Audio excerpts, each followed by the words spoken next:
Engkau sungguh baik bagi kami, sangat baik bagi kami. Hari ini kami bersuka cita, hati kami penuh dengan anugerah-Mu, hati kami penuh dengan sukacita. Mari yang penuh sukacita, beri kemuliaan bagi Dia, Raja segala raja. Hati kami bersuka cita, hati kami bergembira, hati kami dipenuhi dengan kehadiran-Mu seperti air yang mengalir, menyejukkan hati kami semuanya. Kami bersyukur meninggikan Yesus yang adalah Raja dan Tuhan kami, dulu, sekarang, dan sampai selama-lamanya dan sampai selamanya. Dalam nama Yesus. Haleluya. Amin. Amin. Mari silakan duduk. Amin. Ya, sebenarnya rasa hati itu nggak berhenti menyembah ya. Bapak Ibu Saudara, memang salah satu kenikmatan di dalam ibadah itu adalah menyembah Tuhan. Tetapi menyembah Tuhan itu ternyata perlu latihan dan dipersiapkan sedemikian rupa, karena penyembahan di tingkat roh ini memang perlu persiapan, perlu belajar, tapi terutama adalah kemauan untuk menerjang banyak halangan-halangan jiwa kita, kelemahan kita, dan untuk bertemu dengan Tuhan memang tidak mudah. Tapi kita percaya Tuhan mengasihi kita semuanya. Amin. Yakin hari ini Yesus mengasihi kita? Itu jaminan buat kita menjadi kuat, membuat kita bisa berdiri karena Tuhan menyertai kita semua. Tadi di Mazmur kan sudah diceritakan bahwa Mazmur 1 tadi ya sempat dibaca bahwa kehidupan rohani kita itu sebenarnya menjadi orang yang menantikan Tuhan di pinggir sungai ya, di tepi aliran air, yang selalu menikmati hal-hal yang baik daripada Tuhan. Saya ingin berbagi, meneruskan apa yang kemarin kita sudah belajar di minggu lalu. Masih ingat firman Tuhan yang kita baca minggu lalu? Ada di dalam kitab Kidung Agung pasal yang ke-8 ayat yang ke-7. Saya khusus ingin baca ayat yang ke-7. Jadi ayat ini beberapa hari menjadi renungan. Asik sekali yang saya nikmati. Yang ada Alkitab boleh lihat yuk. Kidung Agung pasal yang ke-8 ayat yang ke-7. Jadi kekristenan kita ini akan menjadi sangat indah ketika hati Tuhan dan hati kita ini bertemu sama-sama dalam rasa rindu, sama-sama dengan rasa ingin menyatu. Itu sesuatu yang luar biasa. Yang sudah dapat kita akan baca sama-sama yuk. Kidung Agung 8 ayat yang ke-7. 1, 2, 3. Ya, sungai-sungai tak dapat menghanyutkannya. Sekalipun orang memberi segala harta benda, rumahnya untuk cinta, namun ia pasti akan dihina. Amin. Sekali lagi saya baca. Air yang banyak tak dapat memadamkan cinta. Air yang banyak tidak dapat memadamkan cinta. Jadi waktu ayat ini didengungkan di dalam hati saya membayangkan bahwa cinta itu menyala-nyala. Cinta itu berkobar-kobar. Cinta itu bersemangat sampai tidak ada yang bisa memadamkannya. Saya membayangkan bahwa kalau kita sedang melihat rumah terbakar dengan api yang besar, biasanya para pemadam kebakaran datang sampai di tempat apinya sudah habis. Karena bahannya sudah habis juga. Terbakar, menyala. Seperti gambaran cinta yang dimaksudkan oleh kitab Kidung Agung ini. Tidak mudah memiliki cinta yang tidak bisa terpadamkan.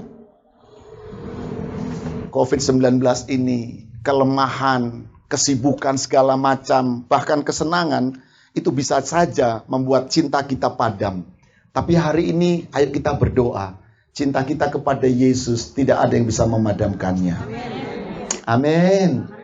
Haleluya. Jadi air yang banyak tak dapat memadamkan cinta. Begitu besar, begitu berkuasa, begitu panas. Ya. Dia dapat menghancurkan apa saja karena cinta yang dimaksudkan oleh pengkhotbah ini seperti api yang membakar. Haleluya.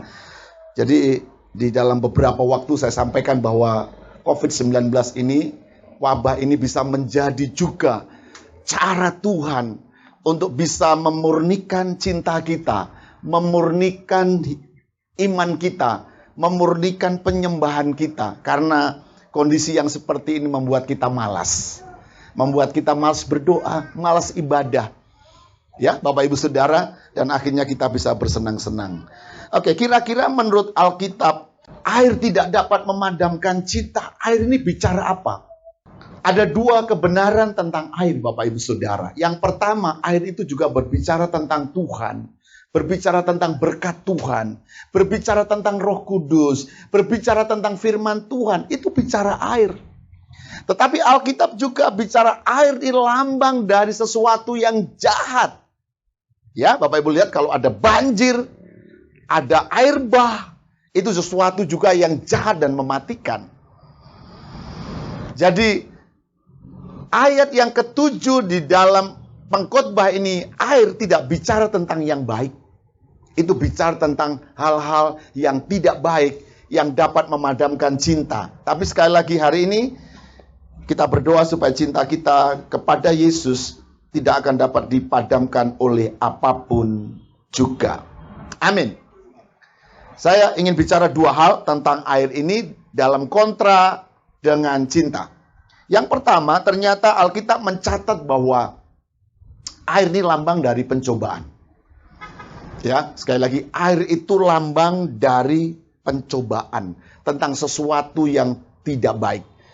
Jadi selain bicara tentang hal-hal yang baik, tapi juga bicara tentang hal-hal yang tidak baik. Bapak Ibu Saudara bisa kira-kira apa yang saat ini sedang menjadi seperti air bah dalam hidupmu, dalam keluargamu, yang dapat menghanyutkan. Air bah itu bisa menghanyutkan rumah-rumah yang permanen pun bisa dihanyutkan.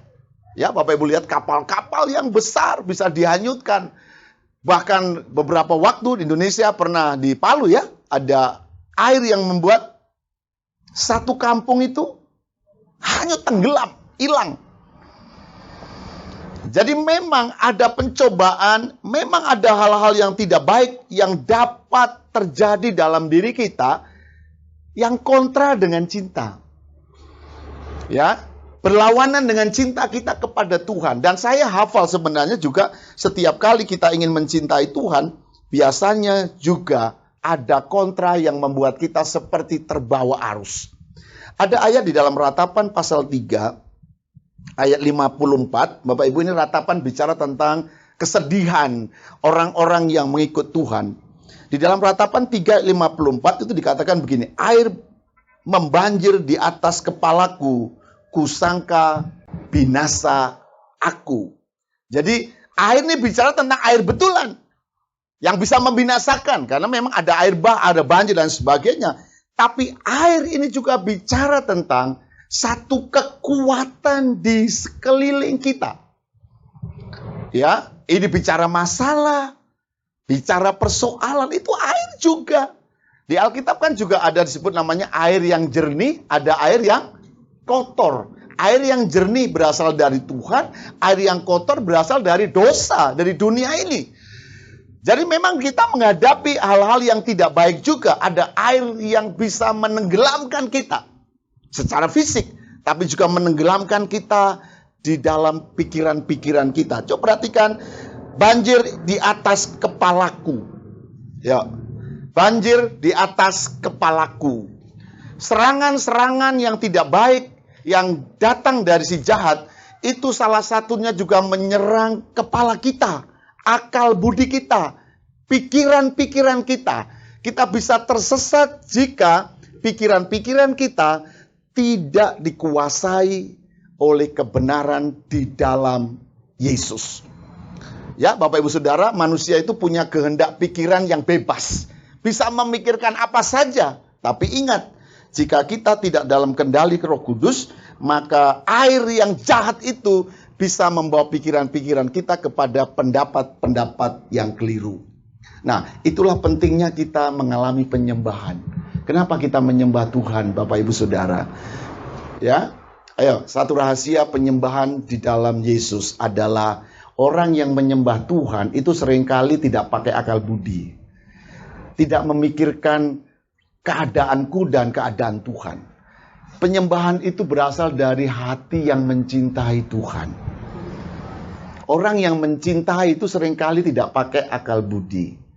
Maksud saya pertimbangan-pertimbangan yang lebih. Bapak Ibu pernah mendengar ada orang jatuh cinta?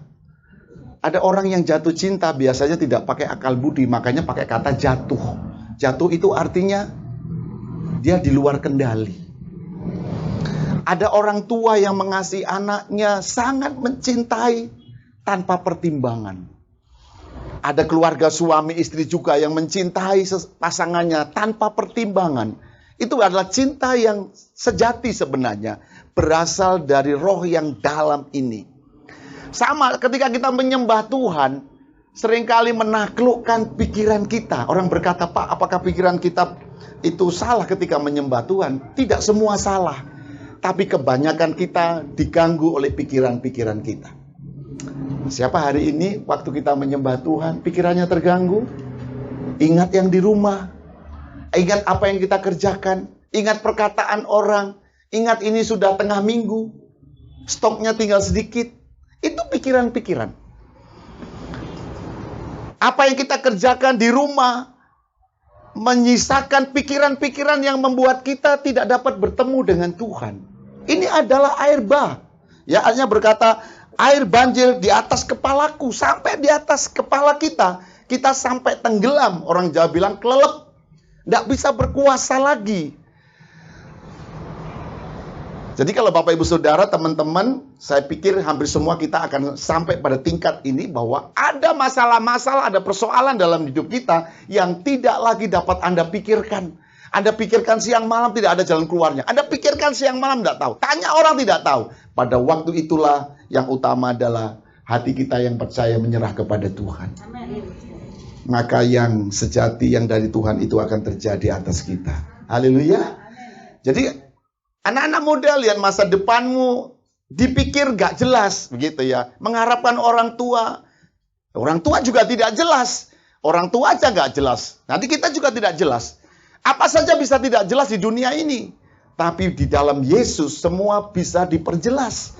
Kapan? Saat hati kita menerima kesaksian bahwa Yesus mengasihi kita. Jadi cinta kita kepada Tuhan itu tidak akan boleh diganggu dengan air bah model apapun.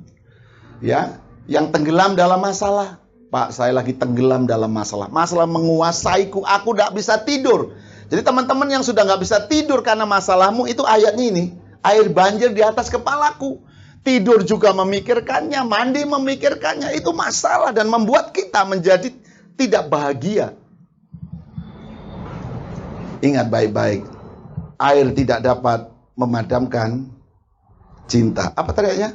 Air yang banyak tak dapat memadamkan cinta. Jadi kalau Bapak Ibu mengalami masalah ini dan itu, cintamu kepada Yesus tidak akan terpadamkan.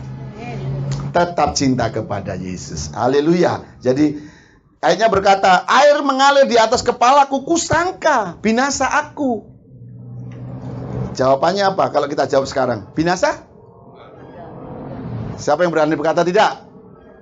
Amin. Dalam nama Yesus, tidak. Sekalipun ada masalah yang sampai menenggelamkanku, ya, bilang begini, aku akan berenang di masalah itu.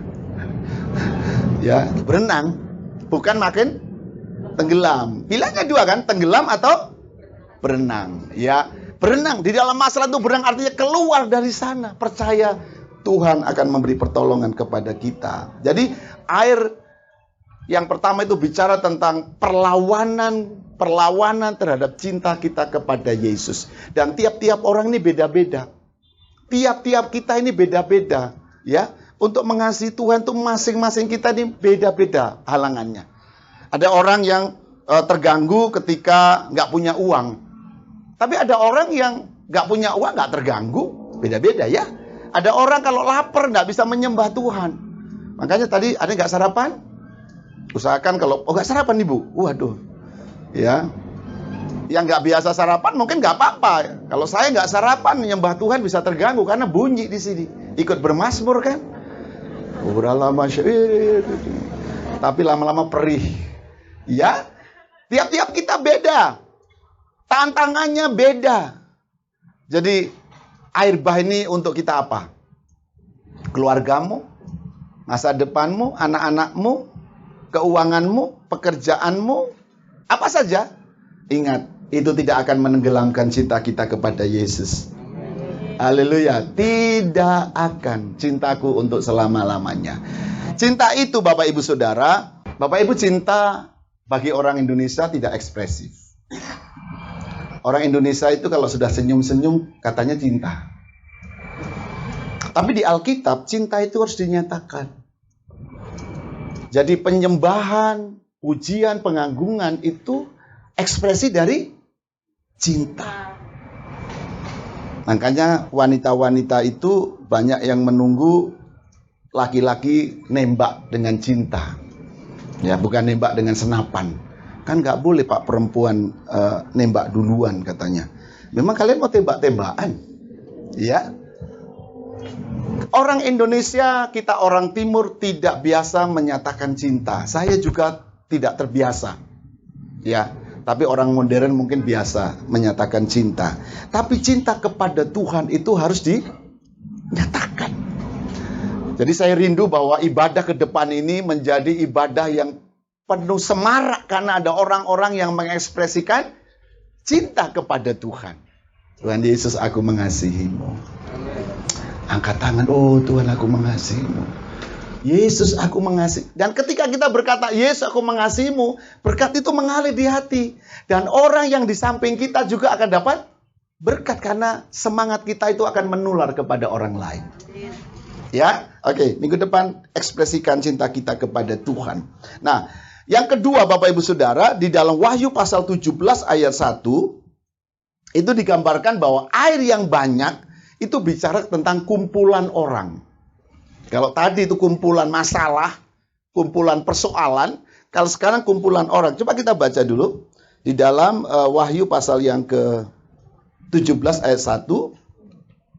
Ayatnya berkata begini, lalu datanglah seorang dari ketujuh malaikat yang membawa ketujuh cawan itu dan berkata kepadaku, mari ke sini, aku menunjukkan kepadamu putusan atas pelacur besar yang duduk di tempat yang banyak airnya. Jadi air yang banyak itu cerita tentang kumpulan orang banyak. Jadi pelacur besar ini yang di akhir zaman, ya kita bicara tentang ini. Pelacur bicara tentang antikris dan ya yang akan membawa kepada kebinasaan. Ini duduk atau ada di antara kumpulan banyak orang. Ya, kumpulan banyak orang. Air itu juga bicara tentang kumpulan banyak orang. Nah, hidup kita ini ternyata kan ada di antara kumpulan banyak orang. Hanya saja kumpulan banyak orang itu warnanya apa? Temanya apa? Kalau kita di dalam Tuhan, dalam ibadah mestinya temanya adalah kasih Yesus. Mestinya temanya. Ya. Tapi kita kan kumpul cuma berapa jam? Kita paling kumpul hanya 2 jam, 2 jam setengah, sisanya ya tema yang lain. Bapak Ibu Saudara, kita mesti berhati-hati karena di dalam kumpulan banyak orang, kalau roh Tuhan tidak ada di sana, itu akan mempengaruhi kita, dapat menyeret kita. Sampai ada ayat yang berkata begini, jangan kamu duduk di antara para pencemooh. Jadi kalau kita duduk di antara pencemooh, kita akan menjadi pencemooh. Kalau kita duduk di antara pencuri, kita menjadi pencuri. Begitu ya. Pengaruh air di sekeliling kita itu menentukan kemana kita mau pergi. Apa yang kita pikirkan. Karena air itu bicara juga tentang sesuatu yang kita minum. Kalau kita mendengar banyak orang cerita tentang ini dan itu sesuatu yang sama dengan kita minum. Jadi hati-hati Bapak Ibu Saudara kalau kita kumpul dengan banyak orang, ingat bahwa Yesus harus ada di sana. Kebenaran harus ada di sana. Yesus tetap menjadi Tuhan, tema pembicaraan kita di tengah pertemuan-pertemuan itu. Kalau tidak, itu bisa menghanyutkan kita. Ya, pengaruh itu akan membuat cinta kita bisa bergeser. Jadi, pengaruh orang. Ya, Bapak Ibu Saudara, pengaruh iblis ada, pengaruh duit ada, pengaruh cuaca ada, pengaruh orang juga ada. Jadi kalau kita punya teman yang selalu ngomong A, ngomong selalu A, lama-lama kita percaya apa yang diomongin. Kalau seseorang bicara tentang Tuhan, lama-lama bisa membuat kita betul-betul terbuka tentang Tuhan. Tapi kalau kita bicara tentang jahat, lama-lama bisa membuat kita ikut menjadi jahat. Jadi kumpulan itu pengaruh. Ini yang dimaksudkan tentang kumpulan orang banyak itu adalah air juga yang dapat menenggelamkan kita. Tapi saya bersyukur bahwa di dalam Kidung Agung tadi berkata, air yang banyak tak dapat memadamkan cinta. Sama-sama. Air yang banyak. Kurang kuat. Sekali lagi. Yang di sana yang tua-tua, yang muda-muda kurang. 1, 2, 3. Air yang banyak. Amin.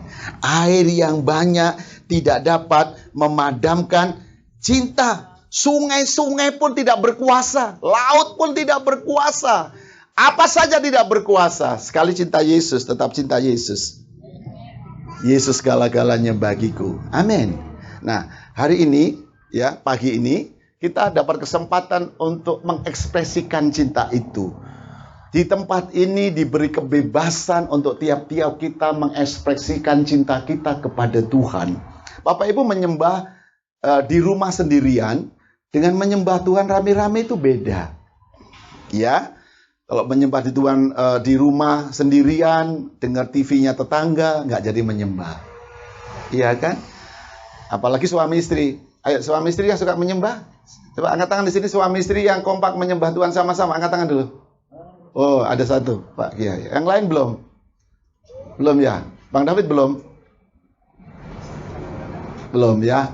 Nanti kita suami istri menyembah Tuhan sama anak, sama siapapun satu rumah menyembah Tuhan itu asik ya. Tapi sekali lagi Bapak Ibu Saudara, kumpulan yang seperti ini menolong sekali untuk kita bisa menyatakan cinta kepada Tuhan. Apinya banyak itu dapat membakar kita. Ya, haleluya. Sebelum saya selesai, ada satu tokoh di Alkitab yang sangat terpengaruh dengan banyak orang yang cintanya akhirnya menjadi gelap. Ya, saya ingin baca di dalam kitab Matius pasal 25. Maksudnya Matius 26, ada seorang tokoh yang sangat mencintai Yesus, tapi akhirnya dia kandas karena orang banyak.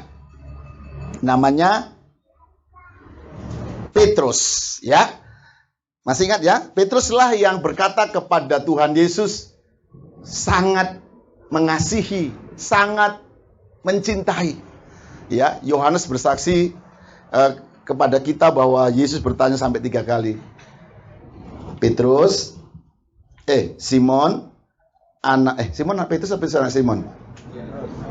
Simon anak Yohanes. Ya, anak Yohanes ya. Simon anak Yohanes, apakah engkau sungguh-sungguh mengasihi aku? Di dalam Yohanes itu. Tapi 3 kali dijawabnya, Tuhan, engkau tahu aku sangat mengasihimu, begitu. Tapi ternyata di dalam Matius 26 ini ceritanya berbeda. Ya, Bapak Ibu Saudara, itu ceritanya adalah Tuhan Yesus ditangkap, diadili, murid-murid tercerai-berai, dan kemudian salah satunya ada di kerumunan orang banyak itu namanya Petrus. Yang pertama Petrus ditanya oleh seorang hamba perempuan, anak-anak muda tanya. Mulai dengan ayat 69 ya. Sementara itu Petrus duduk di luar halaman, maka datanglah seorang hamba perempuan. Ini anak muda ya. Kepadanya, engkau juga selalu bersama-sama dengan Yesus orang Galilea itu? Apa yang dijawabnya?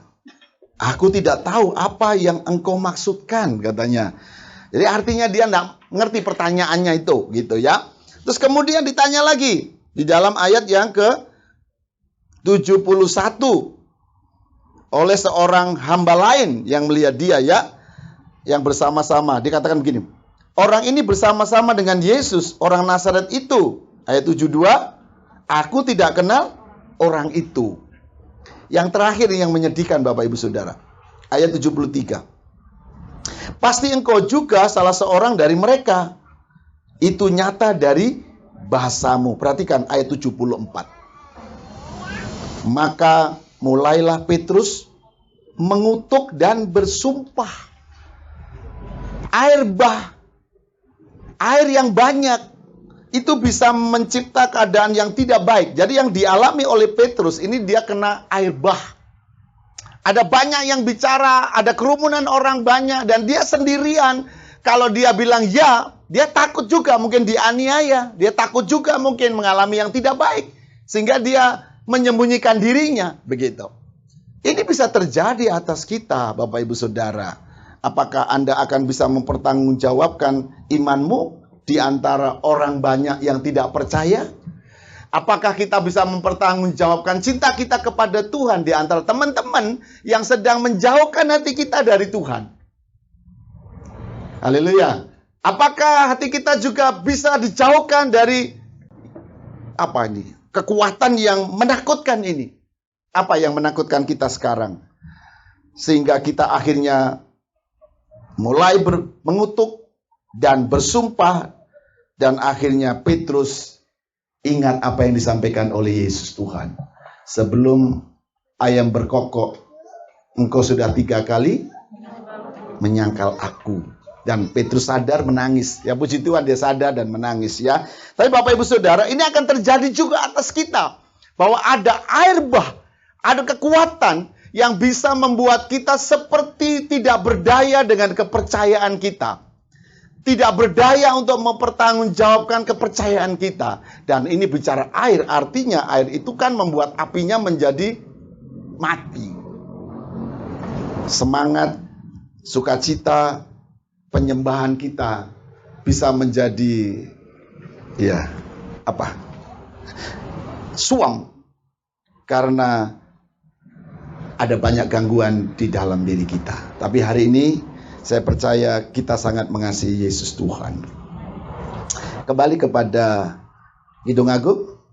Air yang banyak tak dapat memadamkan cinta, sungai-sungai tak dapat menghanyutkannya, sekalipun orang memberi segala harta benda rumahnya untuk cinta, namun pasti ia akan dihina. Maksudnya apa Bapak Ibu Saudara? Yang terakhir ini bicara bahwa cinta itu bukan hal materi. Cinta itu bukan bicara tentang hal yang kelihatan awalnya. Cinta itu bicara tentang sesuatu yang rohani, bicara hati. Ya, sekalipun nanti cinta itu harus dinyatakan dari sesuatu yang kelihatan, tapi awalnya itu dimulai dari hati. Jadi Bapak Ibu Saudara, yang diinginkan Tuhan itu pertama adalah hati kita, bukan apa yang kelihatan dulu. Ya, sekalipun kita juga harus berbuat sesuatu untuk Tuhan. Amin. Tapi yang pertama dimulai dari cinta. Sesuatu yang tidak mulai dari hati itu tidak berkenan di hadapan Tuhan. Satu kali ada seorang raja yang mempersembahkan korban kepada Tuhan, tapi sebelumnya sudah dipesan, kamu tunggu dulu, tunggu saya, nanti kita persembahkan korban sama-sama. Tapi ternyata orang ini tidak sabar, akhirnya dia sendiri yang persembahkan. Siapa sih ingat raja siapa namanya? Raja Saul. Ya. Nah, waktu dia mempersembahkan korban, itu datanglah hamba Tuhan. Namanya Samuel. Apa yang dikatakan Samuel kepada Raja Saul? Kita baca sama-sama. 1 Samuel 15 ayat 22. Tetapi jawab Samuel, apakah Tuhan berkenan kepada korban bakaran dan korban sembelihan, sama seperti kepada mendengarkan suara Tuhan? Sesungguhnya mendengarkan lebih baik daripada korban sembelihan, memperhatikan lebih baik daripada lemak domba-domba jantan. Ya, jadi mendengarkan dan memperhatikan itu bicara tentang cinta, bicara tentang hati. Jadi ternyata cinta itu lebih dirindukan oleh Tuhan. Yang pertama, prioritas. Baru kemudian selanjutnya actionnya itu perbuatan-perbuatan. Tapi mulailah dengan cinta. Ya, Bapak Ibu Saudara, kenapa Tuhan Yesus mengajar juga tentang cinta, tentang kasih? Karena pada zaman Tuhan Yesus, pelayanan orang-orang banyak tidak didasari cinta. Orang-orang Yahudi, ahli Taurat melayani itu bukan karena cinta. Karena ingin dilihat orang. Yesus ingin pelayanan itu bicara tentang cinta atau hati. Siapa yang tahu hati kita? Tuhan saja ya. Orang lain tidak tahu. Tapi itulah pentingnya kita jujur kepada Tuhan bahwa kita memang sedang belajar untuk mencintai, mengasihi Tuhan dengan segenap hati kita. Saya rindu kita semuanya dalam masa yang tidak baik ini, cinta kita tetap kepada Yesus. Cinta kita tidak berubah, cinta kita tetap hangat, tetap rindu kepada Tuhan, tidak terganggu oleh keadaan-keadaan yang ada. Haleluya. Saya bersyukur buat teman-teman yang sudah diuji Tuhan lewat kelemahan, sakit penyakit, ya. Kemarin yang sudah sakit COVID itu rasanya gimana? Sudah mau menghadap belum? Siapa yang sudah sakit kemarin? Gimana? Sudah mau menghadap apa? Tuhan, siap aku. Ya, beberapa orang udah mantan apa ini? Mantan sakit itu tidak mudah ya. Sakitnya serius katanya. Ada sudah merasa sudah pesan-pesan terakhir kemarin? Karena kebiasaan kalau sudah sakit sedikit langsung pesan-pesan terakhir, ya. Jangan lupa ya, tabunganku ada di sana begitu, ya gitu ya. Biasanya kalau ibu-ibu yang sakit itu pesannya sama suami. ATM ya, dia bilang kasih tahu. Om Karis waktu sakit itu dia kasih tahu ATM-nya di sini sama istrinya. Ya, pesan-pesan terakhir. Itu waktu kena COVID ya. Kalau ibu-ibu biasanya kalau sakit itu panggil suaminya. Jangan cepat-cepat cari ganti ya kalau aku mati gitu ya. Padahal dia belum mati. Ya. Kalau bapak-bapak biasanya pesannya apa ya? Kemarin yang kena COVID kebanyakan ibu-ibu ya. Oh, Om Karis ya? Oh, sudah. Tadi contohnya sudah satu. Ibu-ibu biasanya begitu ya. Kalau ada suaminya, jangan cepat-cepat cari ganti ya, begitu biasanya. Kalau sudah menghadapi apa? Masa-masa yang tidak baik ya. Gimana rasanya kalau sakit? Cintanya kepada Yesus pasti ya kalau lagi sakit. Tetap ya, terasa. Karena biasanya orang sakit, pusing itu, jangan bicara doa. Lagi pusing aku. Sakit, ayo kita berdoa. Jangan berdoa, lagi sakit aku gitu. Tapi biasanya orang yang di dalam cinta kepada Tuhan mau sakit enggak itu hatinya malah dekat dengan Tuhan. Tuhan, aduh dekat sekali. Ya. Oke, yang sakit tadi kemarin coba dekat dengan Tuhan. Bagaimana? Amin. Ibu koordinator kemarin waktu sakit dekat dengan Tuhan. Oh Tuhan, sudah dekatkah? Gitu. Ya. Siapa yang sudah mengalami masa-masa hampir putus? Coba. Yang hampir mati pernah? Siapa yang pernah hampir mati? Ibu juga hampir mati. Ibu pernah hampir mati? Rasanya ya, betul rasanya. Rasanya mematikan. Kita nggak tahu matinya kapan. Biasanya dekat Tuhan atau malah takut? Dekat sekali ya. Dekat sekali dengan maut. Dekat sekali dengan Tuhan Yesus. Anak-anak muda ada yang pernah setengah mati? Setengah hidup lah kalau enggak.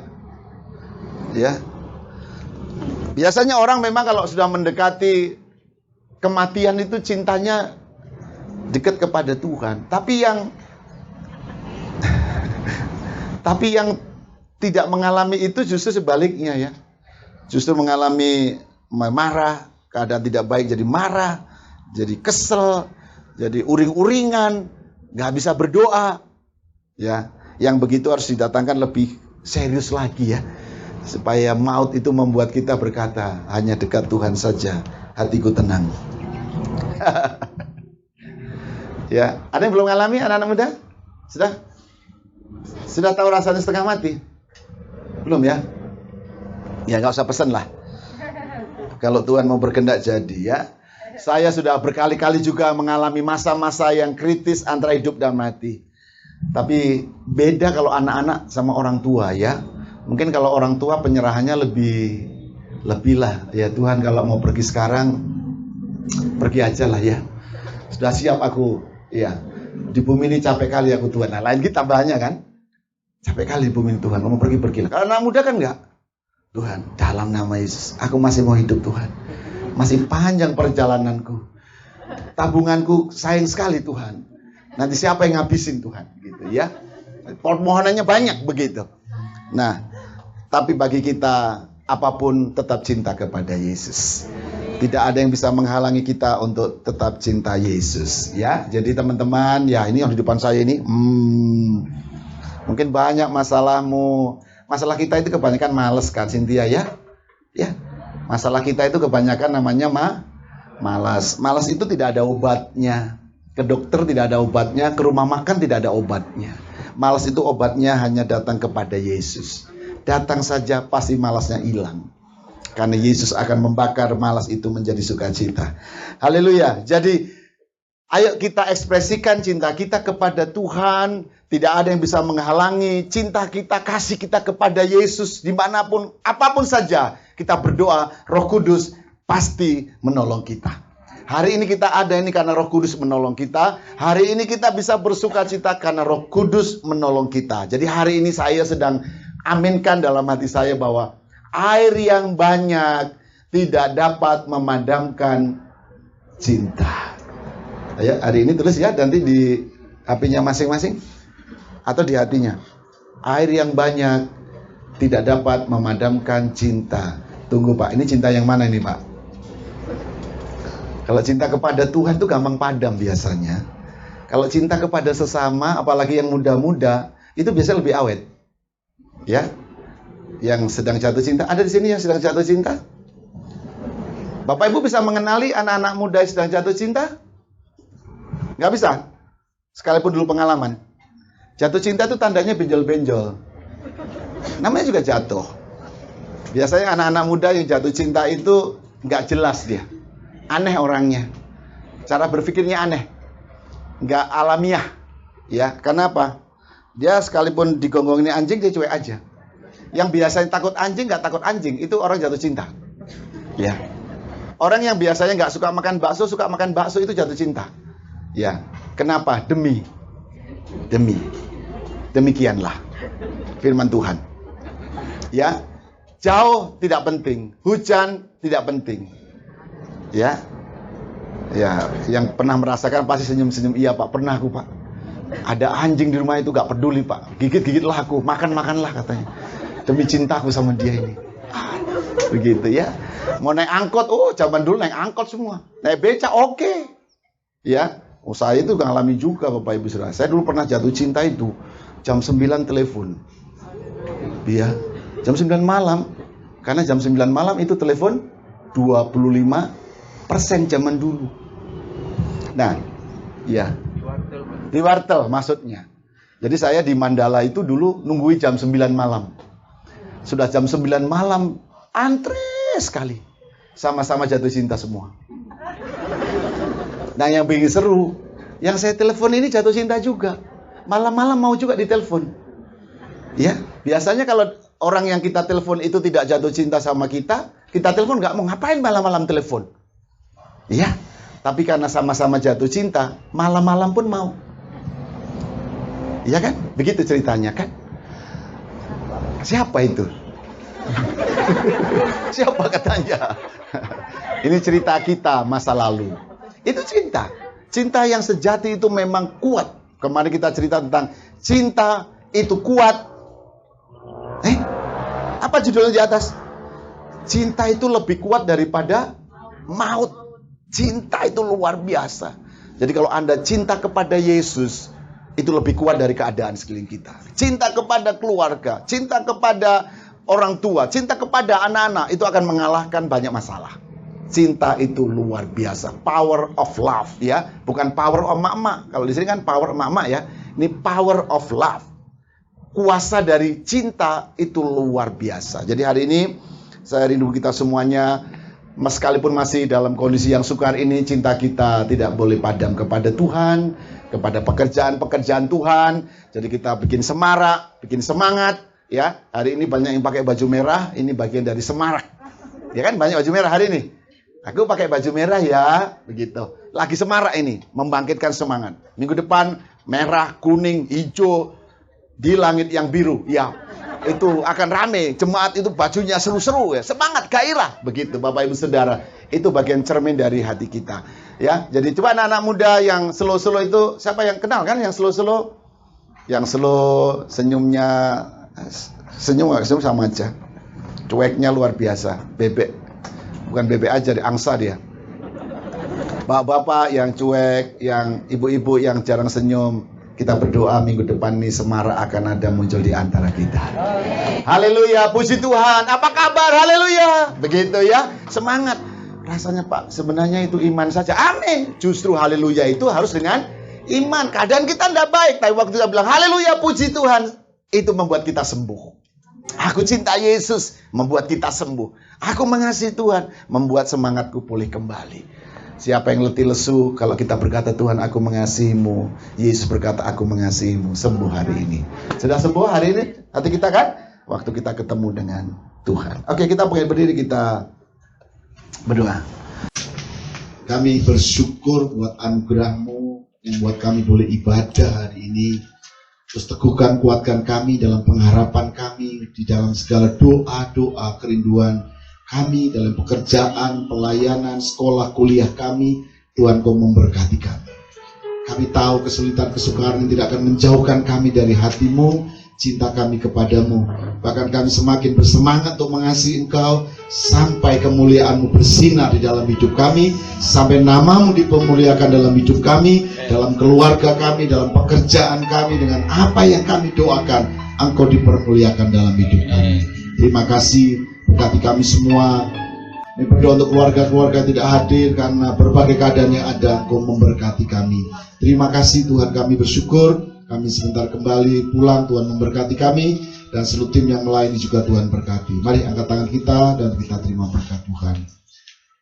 Akhirnya berkat Abraham, Ishak dan Yakub, berkat di dalam Bapa, berkat di dalam Tuhan Yesus Kristus, dan berkat di dalam kuasa Roh Kudus akan menyertai, melindungi, menjaga, menghibur kita di hari-hari yang Tuhan beri, mulai hari ini, besok, dan sampai selama-lamanya. Kita terima berkatnya di dalam nama Tuhan Yesus. Haleluya. Amin. Tuhan berkati kita dan selamat siang.